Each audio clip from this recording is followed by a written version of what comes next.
Pendidikan merupakan sarana strategis untuk meningkatkan kualitas suatu bangsa. Karenanya, kemajuan suatu bangsa dapat diukur dari kemajuan pendidikannya. Keyakinan tersebut telah diyakini oleh bangsa Indonesia sejak zaman dulu. Kementerian Pendidikan, Kebudayaan, Riset, dan Teknologi saat ini tengah menerapkan kurikulum merdeka yang merupakan hal baru dalam dunia pendidikan. Hal ini membuat semua insan di dunia pendidikan harus mempersiapkannya dengan baik. Secara umum, kurikulum merdeka menekankan pada pembelajaran intrakurikuler yang beragam dan sesuai dengan kebutuhan serta kondisi dari peserta didik. Dalam kurikulum merdeka, guru sejarah diberikan kebebasan untuk mendesain tujuan pembelajaran hingga aktivitasnya. Hal ini mendukung terciptanya pembelajaran sejarah berbasis tokoh lokal.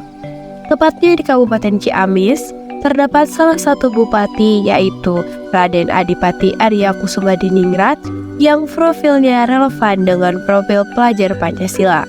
Oleh karena itu, guru sejarah di wilayah Kabupaten Ciamis dapat memanfaatkan keteladanan beliau sebagai sumber belajar sejarah. Lantas, siapa Raden Adipati Arya Kusumadiningrat? Mari kita bahas biografi singkat dari beliau.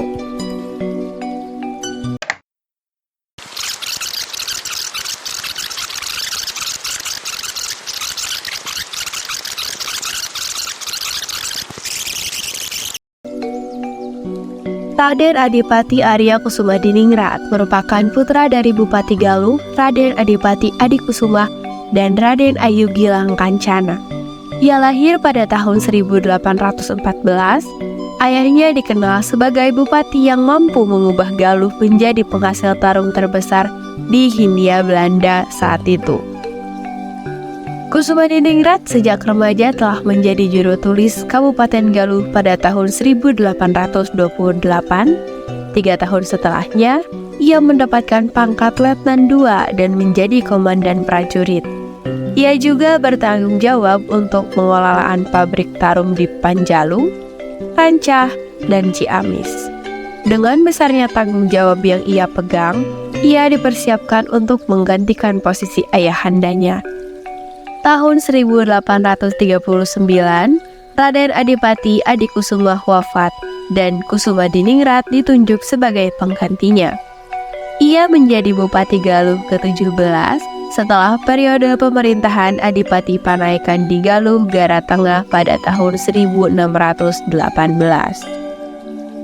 Pada masa kepemimpinannya, Kusumadiningrat membawa Galuh pada masa kejayaannya.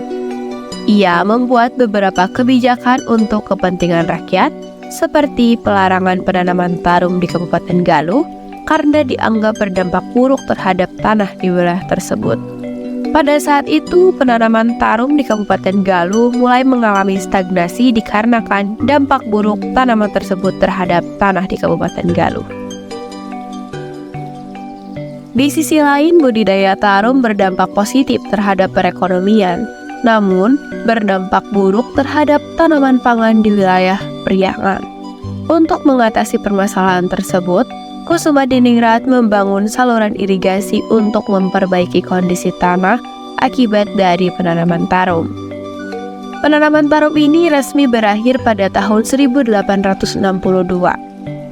Selain dari pelarangan tarum, Kusumadiningrat juga menghentikan kebijakan tanam paksa yang diberlakukan di Kabupaten Galuh. Selain dari beberapa kebijakan di atas, ternyata Kusumadiningrat melakukan pembangunan serta modernisasi infrastruktur di Kabupaten Galuh dari tahun 1859 sampai 1877. Pembangunan berbagai gedung pemerintahan seperti gedung bupati, gedung asisten residen, hingga tangsi militer di ibu kota kabupaten. Ia juga membangun kawasan khusus pemukiman bagi orang-orang Tionghoa yang terletak tidak jauh dari pusat pemerintahan kabupaten. Pada tahun 1862, ia membangun sekolah kabupaten, sekaligus menjadi sekolah modern pertama yang didirikan di Priangan. Hal tersebut membuatnya dipuji sebagai sosok yang mendukung kemajuan pendidikan bagi Bumiputra.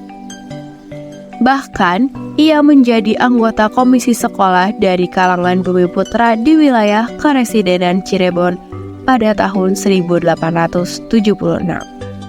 Di akhir masa pemerintahannya, ia berhasil mengubah jalur kereta api di Priangan yang semula dari Tasikmalaya menuju Banjar dibelokkan ke arah ibu kota Kabupaten Galuh melalui Jembatan Cirahong. Pembangunan Jembatan Cirahong dimulai pada tahun 1893 dan menjadi bagian dari jalur kereta api Trans Jawa. Dengan dibangunnya jembatan ini memberikan kemudahan bagi rakyat untuk mengangkut berbagai hasil perkebunan dari Galuh ke daerah-daerah lain di Pulau Jawa. Apabila dikomparasikan dengan ketokohan dari Kusumadininggrat, maka dapat ditarik ke dalam nilai-nilai pendidikan karakter yang terdapat dalam profil belajar Pancasila. Seperti dalam profil beriman kepada Tuhan Yang Maha Esa, Kusumadininggrat telah membangun Masjid Agung Galuh dan mendirikan majelis dakwah untuk memberikan pengetahuan keagamaan kepada masyarakat Galuh. Ia juga menulis naskah khutbah Jumat yang dikirimkan dan dibacakan pada seluruh masjid di Kabupaten Galuh. Selanjutnya, adanya pelarangan tarum yang menjadi sumber kesengsaraan rakyat Galuh karena merusak lingkungan termasuk ke dalam poin berpikir kritis. Kusumadininggrat juga mampu mempertahankan berbagai tradisi lokal seperti bubujeng, marak, wewangian, dan serah kitri. Di sisi lain, ia tidak alergi dengan budaya barat dan justru mampu mengadopsi budaya barat khususnya dalam bidang pendidikan untuk mendukung kemajuan Galuh yang termasuk dalam berkebinekaan global. Kusumadininggrat merupakan seorang yang kreatif karena ia mampu melihat adanya kesempatan untuk mensejahterakan rakyatnya melalui pembangunan rel kereta api di Priangan oleh pemerintah kolonial.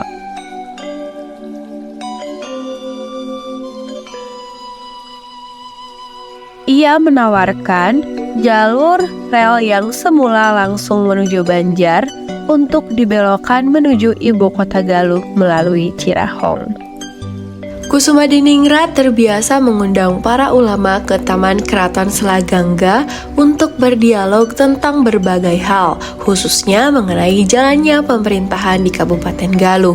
Ia juga bekerja sama dengan ulama untuk mengelola lembaga pendidikan Islam bagi rakyat Galuh, yang menunjukkan adanya sikap gotong royong yang tertanam dalam diri beliau.